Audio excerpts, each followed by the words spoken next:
Anthony, just talk us through why, after so long in the cold, these big names are being enticed back to Libyan oil.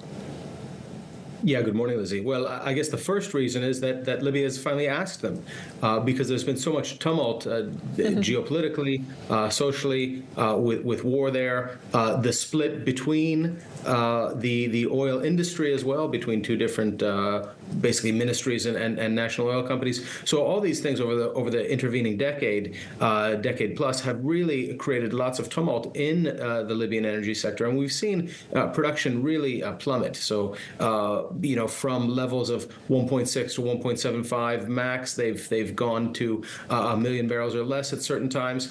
They are pumping over 1 million barrels now, but we've really seen it go up and down with really limited additional funds going in there, limited additional maintenance in terms of the fields, the pumping stations, the assets, and those have also been kind of a piece of the game in terms of the geopolitics and the rivalries in Libya as different factions have taken over pumping stations, taken over fields. Workers have been on strike. So really there haven't been the conditions for the Libyans to ask the companies to come back in. And so now, as you say, finally they have done this bidding process for these exploration blocks, quite a large one, over 20, and they've asked these companies to come back in. So obviously it's a place with a big resource, so that's going to create some interest for those companies to get in there and have a look and see what the situation is in a country where a lot of them have produced before, Lizzie.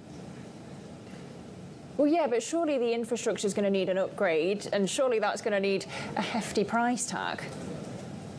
Yeah, for sure. Well, a lot of what these companies will do is they'll go in and they'll do some exploration. These are onshore blocks, offshore blocks.